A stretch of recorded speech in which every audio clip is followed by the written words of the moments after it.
경제브리핑 불편한 진실이 여러분의 확실한 두통 치료제가 되어드리겠습니다. 경제 뉴스가 연예 뉴스처럼 쉽게 들리는 그날까지. 경제브리핑 불편한 진실. 경제브리핑 불편한 진실 2월 8일 순서 시작하겠습니다. 여러분들이 기다려왔던 평창 동계올림픽이 내일 개막이죠. 네. 경기는 벌써 오늘부터 하고 있더라고요. 우리나라 컬링 선수들이 벌써 이겼어. 핀란드를 9대4로 이겼더라고요. 예. 압도적인 승리로 기권까지 받아냈다고 합니다. 대단하지 않나요? 근데 신기한 게 콤파스를 써가면서까지 정밀 측정을 했다고 하더라고요. 그래요? 이 컬링이 돌이 누가 좀 더 정확하게 집어넣느냐 그 싸움을 하는 거잖아요. 그러니까요. 근데 눈으로 봐서는 이게 확인이 안 될 정도로 유사했었나 봐요. 컴파스로 이렇게 측정을 하는 모습이 외신 사진에 크게 떴더라고요.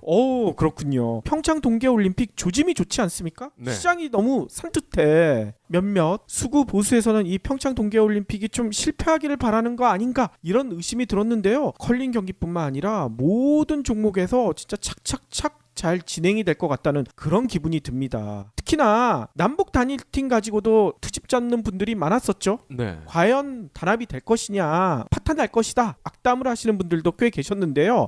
연합뉴스가 오늘 이런 기사를 실었어요. 남북 여자 아이스하키 단일팀 이끌고 있는 세라 머리 감독 이 분을 만나가지고 지금 분위기 어떠냐 이렇게 물어봤더니 걱정이 많았는데 실제 해보니 너무나 환상적이다 이런 얘기를 했다는 거예요. 네.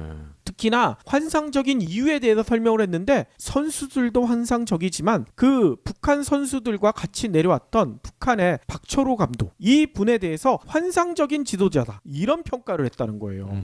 실제로요 이 남북 단일팀에는 우리나라 선수 23분 그리고 북한 선수 12분 총 35분이 계시죠. 그리고 북한 선수를 인솔을 하고 온 박철호 감독 요 분도 계시잖아요. 근데 이 박 감독의 역할이 처음엔 사실 명료하지 않아서 오히려 이 단일팀의 화합을 깨는 게 아닌가 이런 지적을 했던 분들이 상당히 많았다고 합니다. 그런데 머리 감독은요 이렇게 설명했어요. 박철호 감독이 없었다면 단일팀을 제대로 이끌기 어려웠을 것이다. 박 감독은요 모든 의견을 긍정적으로 받아들인다. 예를 들어 선수들끼리 식사를 같이 하자고 하면 주저없이 그러자고 했다. 어떤 제안을 내가 하던 흔쾌히 수용했다. 이런 설명을 했다는 겁니다. 네. 실제로요 기자가 단일팀의 훈련을 이틀이나 지켜봤는데요. 박 감독은요 앞에 나서지 않고요 머리 감독을 보조하는 역할을 아주 충실했대요. 머리 감독이 작전을 지시할 때 끼어드는 법이 한 번도 없었다고 합니다. 북한 선수들에게는 자기가 막 뭐라고 할 수 있을 거 아닙니까? 그런데도 북한 선수들에게도 필요하다고 판단될 때만 드러나지 않게 조용히 조언을 했다는 거죠. 그럴 수밖에 없는 이유가 있어요. 감독이 머리잖아. 그러니까 자기는 팔다리 역할만 하면 돼. 그래서 그럴 수도 있죠. 게다가요 박 감독은요 훈련이 끝난 다음에 선수들을 위해서요 흩어진 퍽 있죠. 아이스하키에서는 공 같은 게 퍽으로 불리지 않습니까? 네. 이 퍽을 직접 정리하는 그런 굳은 일까지 서슴지 않고 했다고 합니다. 그래서요 이런 박 감독과 다른 북한 선수들 또 우리 선수들의 화합 덕분에 머리 감독은요 내가 기대한 것 이상으로 팀 분위기가 너무 좋다. 처음 북한 선수들의 합류 소식을 듣고는 최악의 상황을 떠올렸는데 실제로 부닥쳐 보니 환상적이다. 이제 우리 선수들은 단일팀이 하나의 가족이라고 모두 받아들이고 있다. 이런 얘기를 했다는 거예요. 네. 너무나 멋지지 않습니까? 국민들도요 요 소식에 대해서 이렇게 응원을 하고 있더라고요. 이 결과만 가지고도 아무런 실제 경기 결과에 관련 없이 상관없이 이 자체가 결과다 이런 평가를 내리고 있고요. 국론 분열을 주장하는 일부 세력만 없으면 대한민국이 더 많이 발전할 수 있다는 것을 여기서도 증명할 수 있다 이런 얘기 하시는 분들도 계시고요. 아이스하키 팀이 실제로 메달권의 실력을 가지고 있나요? 원래는 메달에서 상당히 멀다 네. 이런 얘기를 하고 있고요. 원래 머리 감독도 초반에 그런 얘기가 있어요. 1승만 해도 다행이다. 그런데 단일팀으로서 이렇게 시너지 효과가 나면 1승뿐만 아니라 한 번 더 승리할 수도 있지 않을까? 뭐 이런 기대도 좀 나오고 있다고 합니다. 네. 이런 단일팀 결과 못지않게 저희들한테 또 중요한 게 있죠. 벨킨에서 진행하는 프로모션. 그러니까요. 저희 IT의 불편한 진실을 이야기해 주시는 벨킨의 안정환 차장님이요. 경불진 애청자들만을 위한 설특가 프로모션 이거 마련했다고 한 차례 안내를 드렸었죠. 네. 근데 문제는요, 저희 애청자분들이 이 설득과 프로모션 뭔가 확인은 엄청 많이 하셨는데 구매는 안 하셨다고 안 차장님이 이거 어찌된 일이냐 이런 얘기를 하시더라고요. 네, 평소보다 트래픽이 5배나 늘어서 굉장히 좋아했는데 예. 정작 결제는 거의 없었다고. 그러니까 이게 아이쇼핑만 하신 게 아닌가 이런 생각이 드는데요. 뭐 애청자분들 중에 뭐 이거 꼭 사라는 건 아니지만요. 지금 저희가 설명드리는 것은 다른 인터넷 어떤 쇼핑몰에서 파는 것보다 훨씬 저렴하게 네. 단돈 1,000원이라도 저렴하게 판매하고 있다고 하니까요. 혹시 필요한 게 있으시면 뭐 무선 충전기를 비롯해서 차량용, 가정용 충전기, 케이블 뭐 이런 게 필요한 게 있으시면 기왕이면 여기서 사시면 훨씬 저렴할 것이다. 요 얘기를 드리고 싶은 거예요. 그렇죠. 이 벨킨 제품이 팔릴 때마다 몇 프로가 저희한테 떨어지고 이런 거 전혀 없습니다. 그렇죠. 예. 왜냐면요. 안정환 차장님이 자신들의 이익을 깎아가면서 저희 애청자분들에게 뭔가를 좀 선물하고 싶은데 예. 이벤트로 선물은 벌써 했잖아요. 다음 선물 어떤 걸 할까 하다가 이 프로모션을 마련한 것이니까요. 애청자 여러분들도 많은 응원 부탁드리겠습니다. 예. 다만 이제 저희가 바라는 것은 경불진을 통해서 이렇게 자신들의 마진을 낮춰가면서 착하게 마케팅을 하려고 하는 이 벨킨이 조금 더 많이 팔렸으면 좋겠다. 그런 바람인 거죠. 그렇죠. 그러면 오늘 꼭 챙겨야 할 경제 브리핑. 우리가 오프닝에서도 평창 동계올림픽 얘기를 했었잖아요. 이 평창 동계올림픽 덕분에요. 지난해 하반기 이후 강원 지역 중심으로요. 지역별 소비가 늘어났다. 이런 조사가 나왔대요. 한마디로 평창 동계올림픽발 훈풍. 이런 얘기인 거죠. 통계청이요. 지난해 4분기 시도 서비스업 생산 및 소매 판매 현황 이 자료를 오늘 발표를 했거든요. 소매 판매는 전국적으로 2.9%가 증가했다고 합니다. 16개 시도 중 9개 시도에서 늘어났다는 거예요. 서울이 4.0%로 가장 많이 늘어났고요. 충남 2.2%, 제주 2%, 강원 1.7%, 대구 1.4% 뭐 이런 순이래요. 근데 특히 강원 지역의 상승세가 두드러졌다고 해요. 이 지역 소매 판매는요. 2016년 4분기 이후 소폭 등락만 거듭해 왔었는데요. 지난해 3분기 1.9% 상승했고요. 4분기에도 1.7% 이렇게 상승한 거. 이게 뭘까? 동계올림픽발 훈풍 덕분이 아닐까? 이런 얘기가 나온다는 거죠.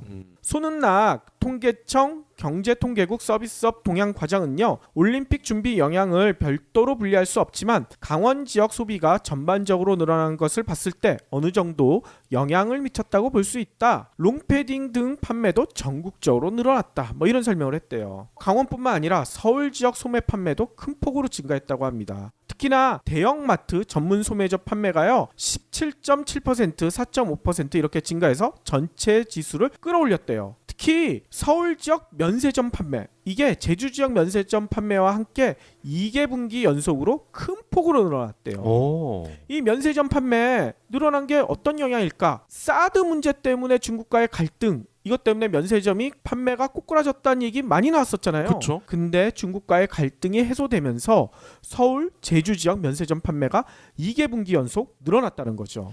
아, 그리고 이 저만의 생각이긴 합니다만 효린의 민박 시즌2가 시작했거든요. 곧 제조 소비도 늘어나지 않을까. 많이 늘어날 것 같아요. 또 같은 기간에 서비스업 생산도 상승했는데요. 전국적으로 2%가 올랐다고 하고요. 16개 시도 중 울산과 경남을 뺀 14곳이 모두 상승했대요. 방금 얘기했던 박 PD가 얘기했던 제주 지역 2.7%가 늘어났다고 합니다. 오. 그리고 서울도 2.4%, 충남도 2% 이렇게 상승폭이 컸다고 해요. 앞서도 얘기했지만 진짜 올림픽 관련해가지고 이거 발목 잡고 싶어하는 측들이 생각보다 많잖아요. 네. 그렇지만 평창 동계올림픽을 제대로 성공적으로 끝낸다면 우리나라가 한 단계 더 업그레이드가 되지 않을까요? 이런 발목 잡는 사람들 제발 좀 멈춰주시길 부탁드리겠습니다. 그러고 보니까 하계, 동계올림픽, 월드컵 이런 큰 대회를 모두 치른 나라는 10개국도 안 될 거예요. 그렇죠. 그리고 제가 어느 외신에서 봤었는데요. 그런 평가를 하더라고요. 88 서울올림픽 전까지는 한국과 북한이 경제력이나 모든 면에서 거의 차이가 없었대요. 근데 88 서울올림픽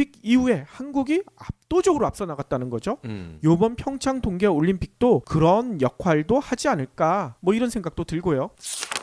다음 소식입니다. 대우건설을 사실상 인수한 것처럼 보였던 호방건설이 막판에 돌을 던져버렸어. 아니 우리 방송 듣고 그런 거 아니에요?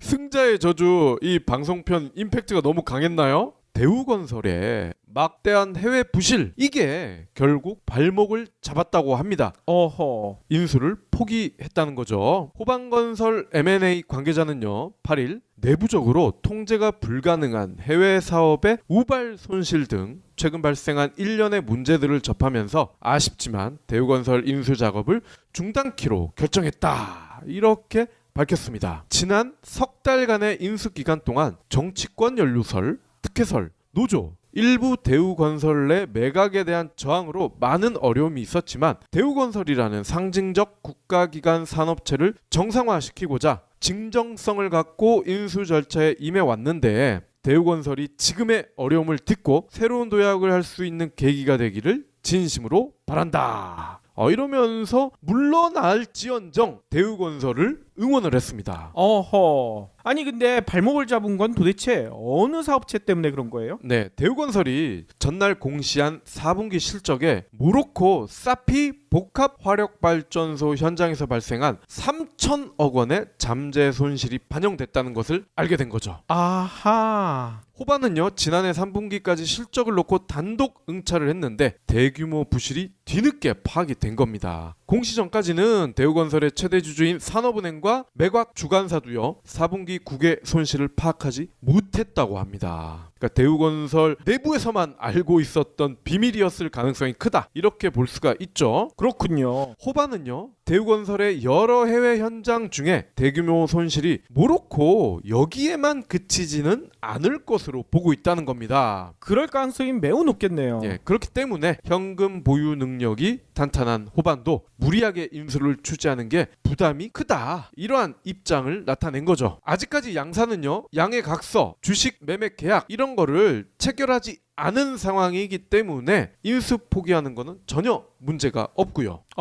그렇군요. 아무튼 뭐 저희 방송 듣고 겁이 났을 수도 있을 것 같아요. 최근에 가상화폐, 암호화폐 관련돼 가지고 소식이 좀 뜸했었죠. 네. 그런데 이런 소식이 나왔네요. 암호화폐를 대표하고 있는 비트코인 전망이 극과 극으로 갈리고 있다. 연말에 5만 달러까지 갈 수 있다는 전망도 있는 반면 네. 또 내재 가치가 없기 때문에 결국 제로 달러가 될 것이다, 이런 전망도 있다는 거예요. 근데 너무 갭이 큰데요. 그러니까요. 일단 누가 이런 전망들을 했느냐, 루비니 교수라고 알고 계시죠? 닥터 둠 아저씨 아닙니까? 그렇죠. 뉴욕대 교수. 이 루비니 교수는요, 비트코인 가격이 제로로 떨어질 것이다, 이렇게 전망을 했다고 해요. 비트코인 트레이더들이 자전거래를 통해 가격을 올리는 수법을 쓰고 있다며 규제 당국이 이를 단속해야 한다, 이런 주장도 했다고 합니다. 우리 강남의 복부인한테 배웠나봐, 자전거래를. 그러니까요. 그래서요, 루비니 교수는요, 비트코인은 내재 가치 또는 교환 가치가 없다, 버블이 꺼지면 결국 가격이 제로로 수렴할 것이다, 이렇게 예상했다고 합니다. 뿐만 아니라요, 골드만삭스 있죠, 세계 최대 투자은행, 여기도요 이런 전망을 했대요. 대부분 암호화폐 가격이 제로로 떨어질 것이다. 아주 암울한 전망을 내놓은 거죠. 근데 반면에 이런 전망도 있다는 거예요. 지금 비트코인 가격은 주춤하지만 연말에는 5만 달러까지 갈 것이고 시가총액도 1조 달러를 돌파할 것이다, 이런 전망도 한대요. 이거는요, 경제 전문 매체 CNBC가 전한 내용인데요. 암호화폐 전문가들 중에 이런 주장을 하고 있다고 얘기를 하고 있습니다. CNBC는요, 기술적 진보, 규제 당국의 암호화폐 거래소 인정 등으로요, 암호화폐 시장이 더욱 활성화될 것이다, 그렇기 때문에 이렇게 올라갈 가능성이 높다, 이렇게 얘기하고 있다는 거죠. 특히 암호화폐 거래 사이트인 게이트코인을 운영하고 있는 분이 있거든요. 토마스 글룩스먼이란 분인데 이 양반이 CNBC와 인터뷰에서 이런 얘기를 했대요. 기술적 진보로 거래 시간이 더욱 짧아지고 금융당국이 암호화폐 거래 사이트를 인정하게 되고 기관 투자자들이 암호화폐 시장에 진입할 것으로 예상된다. 이렇게 계속 예상대로 되면 연말 비트코인은 5만 달러까지 올라갈 것이다, 이런 예상을 했다는 겁니다. 네. 그리고 저희 이혁준 대표가 가끔 언급하시는 윙글보스 형제, 비트코인 초기에 투자해가지고 아주 대박 난 것으로 유명하잖아요. 네. 이 형제 가운데 형이 있대요. 이게 윙글보스 형제가 쌍둥이였다고 합니다. 이걸 처음 알았어요, 저는. 이 형이요, 이런 전망을 했대요. 비트코인 가격이 지금보다 40배 더 오를 것이다. 도대체 어느 말이 맞을까요? 딱 중간이 되지 않을까요? 딱 중간이 될까요? 0달러와 5만 달러의 중간. 그러니까요. 전망이 난무하고 있을 때는 여러분들 어떻게 해야 되겠습니까? 한쪽에 몰빵하는 거 절대 금물이겠죠. 차근차근 조금 신중하게 가슴을 부여잡고 이성적으로 판단을 하셔야 현명한 투자가 가능할 거다. 이런 생각이 듭니다. 네. 그러면 오늘 섹션 살펴볼 텐데요. 오늘은 박 PD가 아주 재미난 얘기 준비하셨죠? 앞으로 뭐 먹고 살지? 어이? 재밌지가 않은데. 네. 다들 이런 고민들을 하실 겁니다. 개인도 그렇고 기업도 마찬가지죠. 이제 우리가 어떠한 사업으로 영역을 확장할 것인가. 갈수록 경쟁은 치열해지고 블루오션은 없고 뭐 혹자는 시프트를 해야 된다고 그러고. 자, 그런데요, 제가 최근에 이틀 연속 국내 대형 게임 회사들의 미디어 컨퍼런스에 다녀왔거든요. 그러면서 뭔가 영감을 얻었으면 하는 그런 바람을 안게 됐단 말이죠. 어허. 제가 먼저 간 컨퍼런스가 넷마블이었습니다. 넷마블. 네. 작년 매출이요 2조 4,248억, 영업이익이 5,096억, 당기순이익 3,627억. 와, 장난 아니네요. 게임 회사 매출이 2조 원이 넘어선 건 처음이거든요. 근데 이 넷마블을 보니까 해외 매출 비중이요 전체의 무려 60%가 넘어요. 와, 수출 역군이군요. 그렇습니다. 아무래도 이 리니지 투 레볼루션이라는 게임이 대박이 났기 때문인데 첫날 매출이 79억을 벌면서 시장에 관심을 얻더니만 급기야 지난해 상반기에만 1조 원의 매출을 올렸다고 합니다. 아이고. 현재 일본에서도요 높은 인기를 유지하고 있고 작년 11월 북미에서 출시가 되면서 계속 돈을 벌어주고 있습니다. 그 다음날 발표를 한 곳이 NC소프트거든요. 예. 여기도요 2017년 연간 매출액이 1조 7,587억, 전년 대비 79%나 증가를 했더라고요. 더 놀라운 거는요 영업이익입니다. 여기는요 전년 대비 78%가 늘어서 5,850억 원, 와하. 거의 6천억 원이죠. 영업이익만 놓고 보면은 NC가 넷마블보다 많습니다. 여기도 리니지 M이라는 게임 덕분인데 넷마블도 리니지, NC도 리니지. IP는 같죠? 그렇죠. 리니지 M 역시 전체 매출의 57%를 담당했다고 합니다. 아하. 다만 차이가 있는 것은 NC 매출 대부분은 국내에서 발생을 했고요. 넷마블의 매출 대부분은 해외에서 발생했다는 거. 이게 좀 차이가 있죠. 자, 이러다 보니까요. 리니지 M 흥행에 힘입어서 NC가 창사 이래 최대 실적을 달성을 했는데 1,500억 원대 규모의 현금 배당을 결정을 했습니다. 그래요? 따라서 김택진 대표가 배당으로만 191억. 넷마블도 NC의 주요 주주잖아요. 넷마블이 141억의 배당을 받게 됐고요. 재밌는 것은 NC소프트의 주요 주주 중에 하나인 국민연금공단, 여기도 197억 원의 배당을 받았다는 거예요. 아이고, 국민연금공단이 투자를 너무 잘했네. NC가 주당 7,280원의 현금 배당을 했습니다. 야하. 얼마나 착한 회사예요. NC 주를 한 주만 가지고 있어도 7,280원이 계좌에 꽂힌다는 얘기예요. 자, 그러면은 이 영업이익 5천억 원대, 6천억 원대 육박하는 이 금액이 어느 정도인지 짐작이 잘 안 되실 수도 있습니다. 그렇죠. 아모레퍼시픽은 국내 최대 화장품 그룹 아닙니까? 지난해 매출 영업이익을 살펴보겠습니다. 매출액이요 무려 6조 291억 원. 게임 회사의 3배죠. 그런데 영업이익은요 7,315억 원. 게임 회사들이랑 별 차이가 없네요. 예, 1,300억 원 정도가 많죠. 그런데 매출은 3배가 넘어. 어떻게 보면 게임 회사보다는 실속이 덜하다, 이렇게 볼 수가 있죠. 그렇군요. 자, 그리고 재벌도 하나 있어야 될 거 아닙니까? 삼성물산, 얘네가요 작년 영업이익이 무려 531%가 늘었는데 그래서 8,813억 원이에요. 아, 531%가 늘어났는데도요. 네. 그러니까 평년에는 1,000억 원대 정도였다는 계산이 되죠. 1,000억 원대 후반. 자, 근데 건설 부문만 딱 떼놓고 봤더니 영업이익이 1,300%가 늘었습니다. 13배가 늘어났다는 거죠. 그래서 5,015억 원. 어허. 아무래도 삼성물산 건설 부문 하면 레미안이 떠오르죠. 그러니까 레미안을 그렇게 열심히 팔았는데 영업이익이 5,015억 원. 게임 회사보다 작네요. 자, 삼성 얘기 하나 더 해야 덜 아쉬울 것 같아서 계열사 중에 삼성전기를 찾아봤어요. 작년 연간 실적이 다행히도 대폭 개선이 됐더라고. 지난해 매출이 6조 9,700억 원, 거의 7조라고 봐야겠죠? 그런데 영업이익은 3,170억 원. 이 정도면은 게임 회사 비교했을 때 2,000억 원이 넘게 모자라죠. 그러네요. 근데 매출은 거의 3배에서 4배입니다. 유한양행은 국내 1위의 제약회사 아니겠습니까? 작년 매출이요 1조 4,900억 원. 게임 회사보다 소폭 적죠? 그런데 영업이익은요 아직 4분기 실적이 확정이 되지 않았기 때문에 추정을 할 수밖에 없는 건데 800억에서 1,000억 원이 예상이 된다고 합니다. 아이고, 훨씬 적네요. 자, 그리고 우리 일상과 밀접한 메일 유업 여기를 보면요 매출액이 1조 3,243억, 영업이익은 697억 원. 어허. 자, 그러면 종합을 해보면요 넷마블과 NC의 매출액은 물론 대기업 수준이긴 합니다. 그런데 영업이익만 놓고 봤을 때는 일반적인 대기업은 게임이 안 돼. 재벌, 그것도 삼성그룹의 계열사와 비교를 해봐도요 압도적입니다. 게임 회사인데 게임이 안 되게 만들어 버리는군요. 예.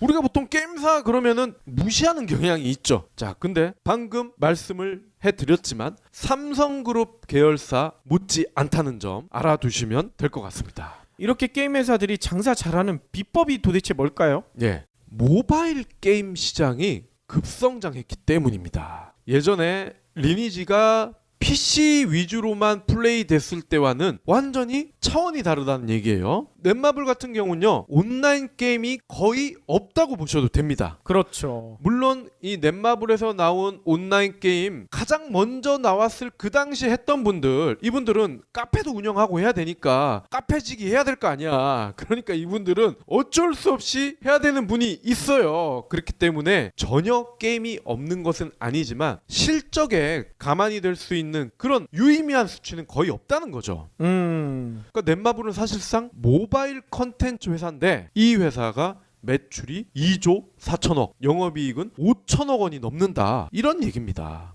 PC 온라인 게임 시절에는 게임이 일부 연령들만 즐기는 문화였잖아요. 엄밀히 얘기하면. 그렇죠. 그런데 모바일 게임 시대로 접어들면서 저희 8살 아들도 게임을 저보다 더 잘하거든요.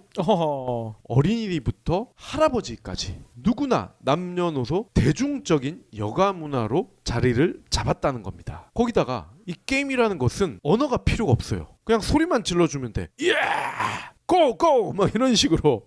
그렇기 때문에 글로벌 시장에서도요 거의 그대로 써먹을 수가 있다는 거야.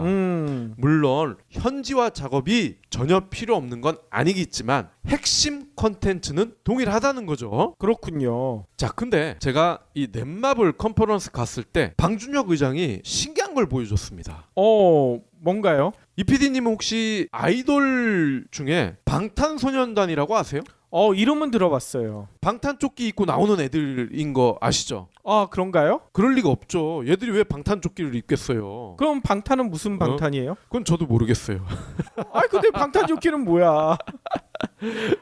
방시혁 씨 아시죠? 예전에 일반인들 이렇게 가수 뽑아주는 그 컨테스트 했던 프로그램에 나와가지고 아주 독설을 날렸던 그 방시혁 씨라고 프로듀서 분 있잖아요. 아, 그런 분이 계셨어요? 그분이 만든 회사의 아이돌이더라고. 그래서 방이 들어간 거예요? 아, 그런가? 방탄소년단의 팬들은 BTS라고 부릅니다. 그러니까 방탄소를 줄여서 쓴 거죠.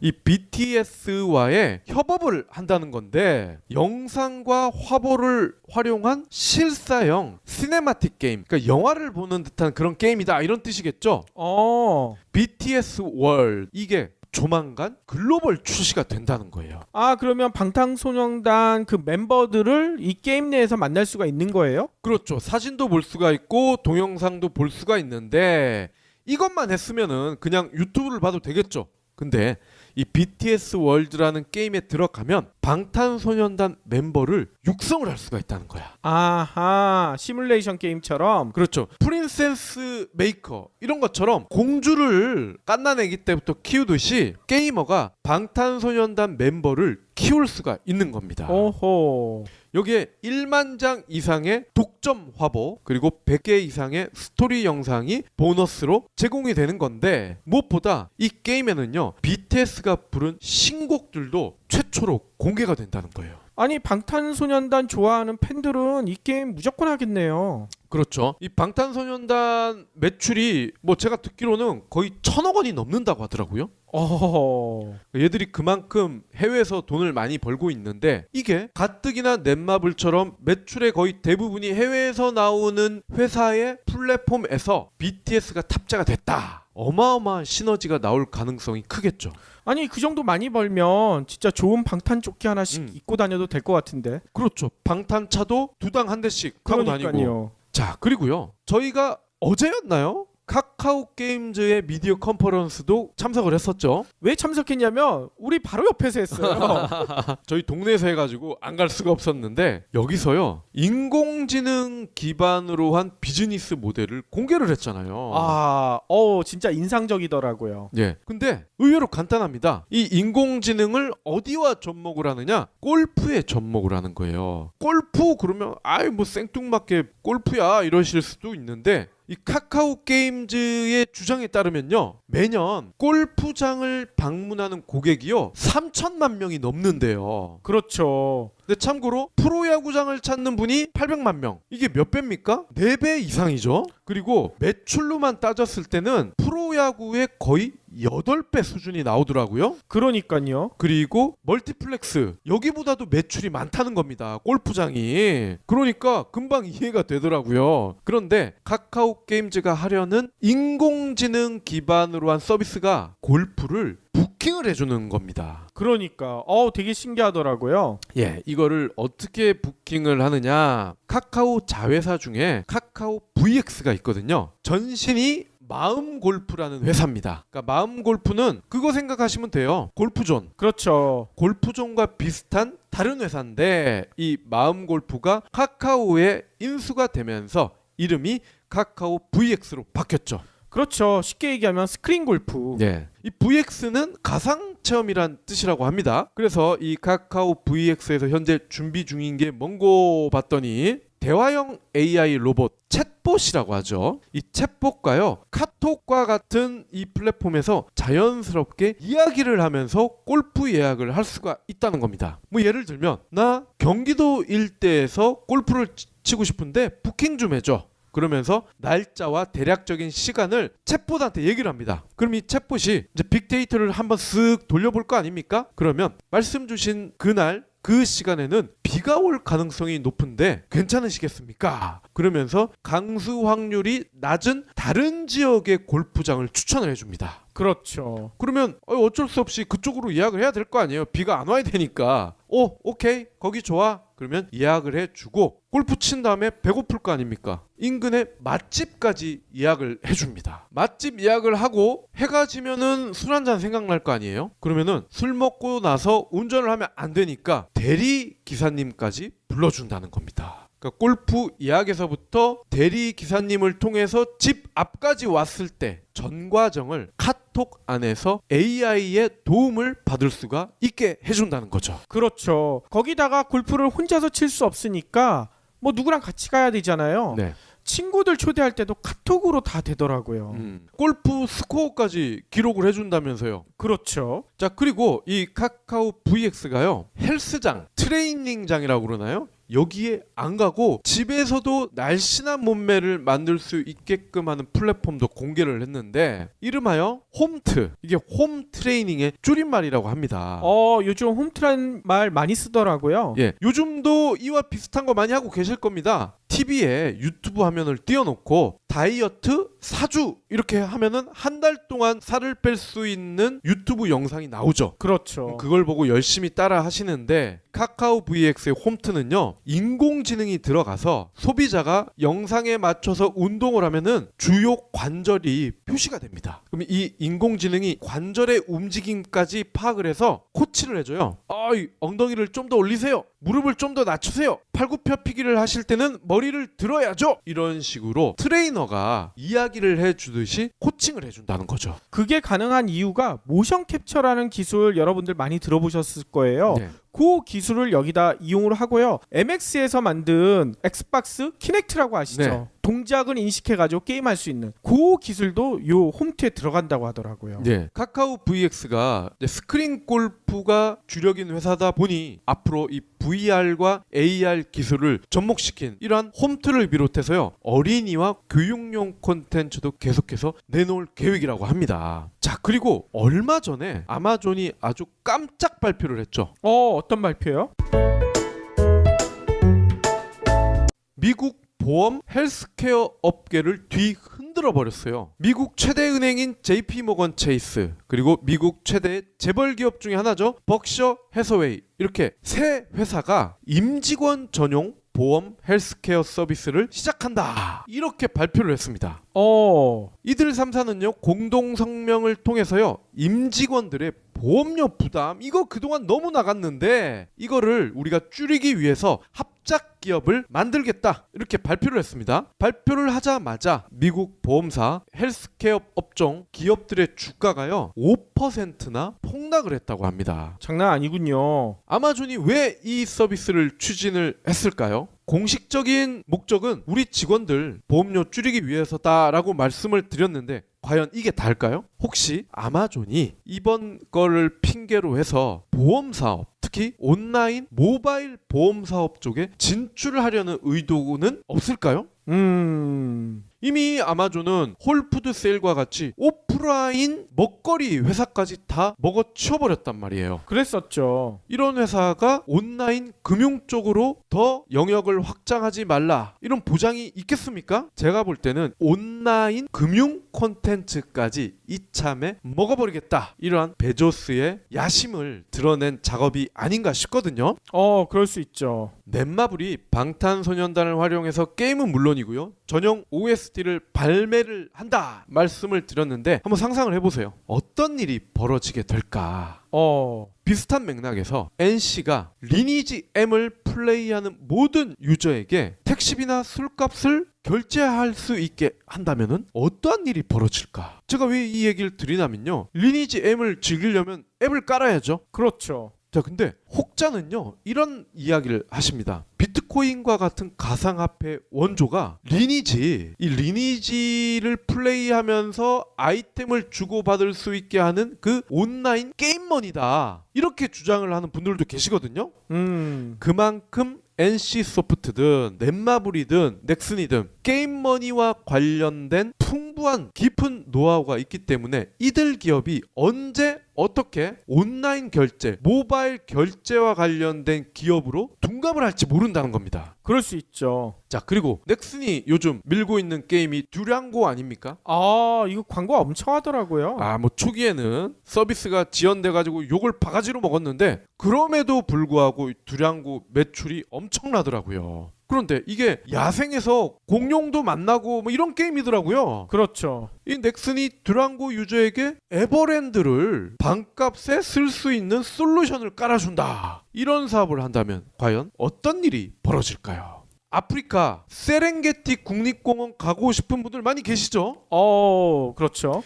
듀랑고를 플레이하시는 분들께 세렝게티 국립공원 반값 쿠폰을 드립니다. 충분히 가능한 이벤트거든요.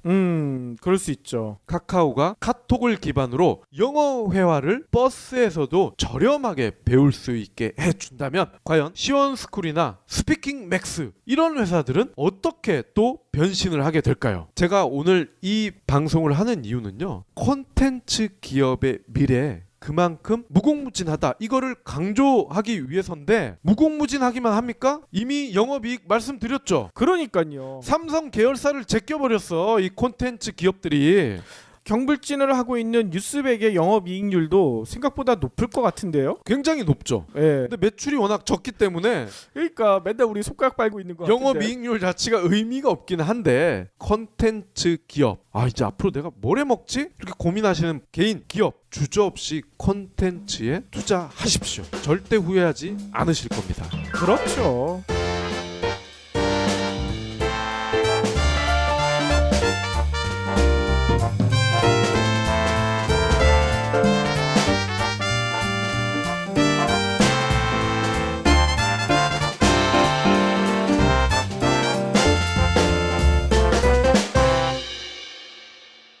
경제브리핑 불편한 진실 완주해 주셔서 감사합니다.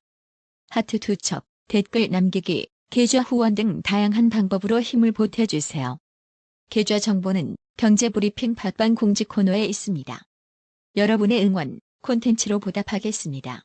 이들한테 또 중요한 게 있죠. 벨킨에서 진행하는 프로모션. 그러니까요. 저희 IT의 불편한 진실을 이야기해 주시는 벨킨의 안청환 차장님이요. 경불진 애청자들만을 위한 설특가 프로모션 이거 마련했다고 한 차례 안내를 드렸었죠. 네. 근데 문제는요. 저희 애청자분들이 이 설특가 프로모션 뭔가 확인은 엄청 많이 하셨는데 구매는 안 하셨다고 안 차장님이 이거 어찌된 일이냐 이런 얘기를 하시더라고요. 네, 평소보다 트래픽이 5배나 늘어서 굉장히 좋아했는데 예. 정작 결제는 거의 없었다고. 그러니까 이게 아이쇼핑만 하신 게 아닌가 이런 생각이 드는데요. 뭐 애청자분들 중에 뭐 이거 꼭 사라는 건 아니지만요. 지금 저희가 설명드리는 것은 다른 인터넷 어떤 쇼핑몰에서 파는 것보다 훨씬 저렴하게 네. 단돈 1,000원이라도 저렴하게 판매하고 있다고 하니까요.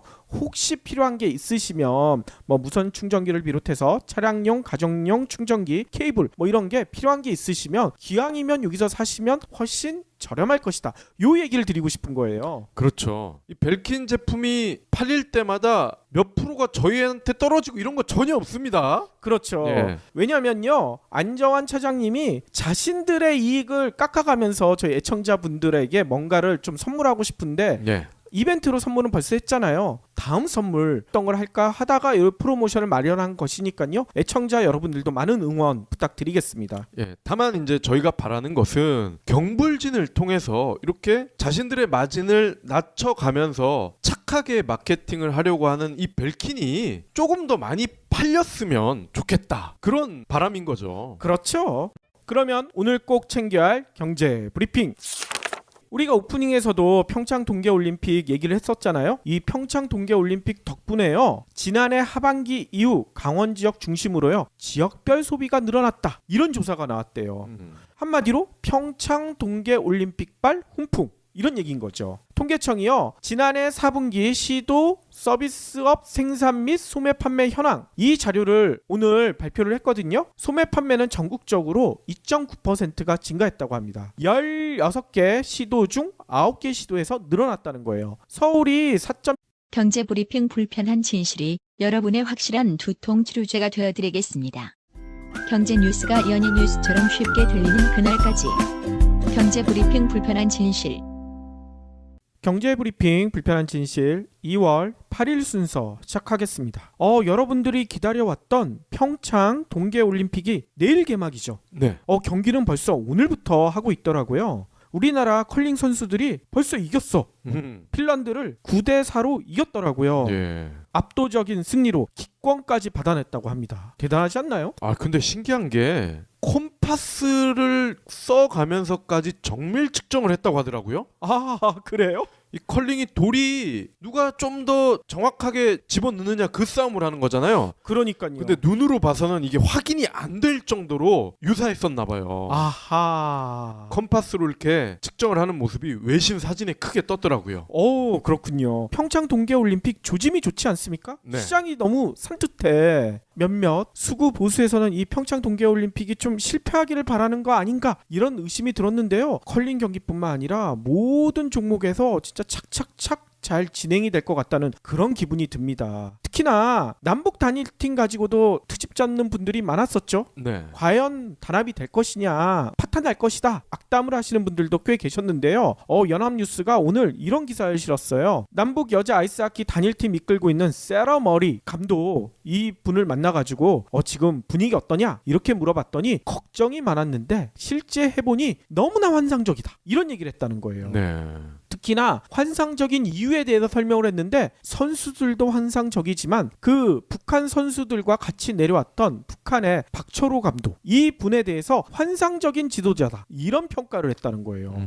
실제로요, 이 남북 단일팀에는 우리나라 선수 23분 그리고 북한 선수 12분 총 35분이 계시죠. 그리고 북한 선수를 인솔하고 온 박철호 감독, 이 분도 계시잖아요. 근데 이 박 감독의 역할이 처음엔 사실 명료하지 않아서 오히려 이 단일팀의 화합을 깨는 게 아닌가, 이런 지적을 했던 분들이 상당히 많았다고 합니다. 그런데 이런 큰 대회를 모두 치른 나라는 10개국도 안 될 거예요. 그렇죠. 그리고 제가 어느 외신에서 봤었는데요, 그런 평가를 하더라고요. 88 서울올림픽 전까지는 한국과 북한이 경제력이나 모든 면에서 거의 차이가 없었대요. 근데 88 서울올림픽 이후에 한국이 압도적으로 앞서 나갔다는 거죠. 요번 평창 동계올림픽도 그런 역할도 하지 않을까, 뭐 이런 생각도 들고요. 다음 소식입니다. 대우건설을 사실상 인수한 것처럼 보였던 호반건설이 막판에 돌을 던져버렸어. 아니, 우리 방송 듣고 그런 거 아니에요? 승자의 저주, 이 방송편 임팩트가 너무 강했나요? 대우건설의 막대한 해외 부실, 이게 결국 발목을 잡았다고 합니다. 인수를 포기했다는 거죠. 호반건설 M&A 관계자는요, 8일 내부적으로 통제가 불가능한 해외 사업의 우발 손실 등 최근 발생한 일련의 문제들을 접하면서 아쉽지만 대우건설 인수 작업을 중단키로 결정했다, 이렇게 밝혔습니다. 지난 석 달간의 인수 기간 동안 정치권 연루설, 특혜설, 노조, 일부 대우건설 내 매각에 대한 저항으로 많은 어려움이 있었지만 대우건설이라는 상징적 국가기관 산업체를 정상화시키고자 진정성을 갖고 인수 절차에 임해왔는데, 대우건설이 지금의 어려움을 딛고 새로운 도약을 할 수 있는 계기가 되기를 진심으로 바란다, 이러면서 물러날지언정 대우건설을 응원을 했습니다. 아니, 근데 발목을 잡은 건 도대체 어느 사업체 때문에 그런 거예요? 네, 대우건설이 전날 공시한 4분기 실적에 모로코 사피 복합화력발전소 현장에서 발생한 3천억 원의 잠재 손실이 반영됐다는 것을 알게 된 거죠. 아하. 호반은요, 지난해 3분기까지 실적을 놓고 단독 응찰을 했는데 대규모 부실이 뒤늦게 파악이 된 겁니다. 공시 전까지는 대우건설의 최대 주주인 산업은행과 매각 주관사도요, 4분기 국외 손실을 파악하지 못했다고 합니다. 그러니까 대우건설 내부에서만 알고 있었던 비밀이었을 가능성이 크다, 이렇게 볼 수가 있죠. 그렇군요. 호반은요, 0%로 가장 많이 늘어났고요. 충남 2.2%, 제주 2%, 강원 1.7%, 대구 1.4%, 뭐 이런 순이래요. 근데 특히 강원 지역의 상승세가 두드러졌다고 해요. 이 지역 소매 판매는요, 2016년 4분기 이후 소폭 등락만 거듭해 왔었는데요. 지난해 3분기 1.9% 상승했고요. 4분기에도 1.7% 이렇게 상승한 거. 이게 뭘까? 동계올림픽발 훈풍 덕분이 아닐까, 이런 얘기가 나온다는 거죠. 손은락 통계청 경제통계국 서비스업 동향과장은요, 올림픽 준비 영향을 별도로 분리할 수 없지만 강원 지역 소비가 전반적으로 늘어난 것을 봤을 때 어느 정도 영향을 미쳤다고 볼 수 있다. 롱패딩 등 판매도 전국적으로 늘어났다, 뭐 이런 설명을 했대요. 강원뿐만 아니라 서울 지역 소매 판매도 큰 폭으로 증가했다고 합니다. 특히나 대형마트 전문 소매점 판매가요 17.7%, 4.5% 이렇게 증가해서 전체 지수를 끌어올렸대요. 특히 서울 지역 면세점 판매, 이게 제주 지역 면세점 판매와 함께 2개 분기 연속으로 큰 폭으로 늘어났대요. 이 면세점 판매 늘어난 게 어떤 영향일까? 사드 문제 때문에 중국과의 갈등, 이것 때문에 면세점이 판매가 꼬꾸라졌다는 얘기 많이 나왔었잖아요. 그쵸? 근데 중국과의 갈등이 해소되면서 서울, 제주 지역 면세점 판매가 2개 분기 연속 늘어났다는 거죠. 그리고 이 저만의 생각이긴 합니다만 효린의 민박 시즌2가 시작했거든요.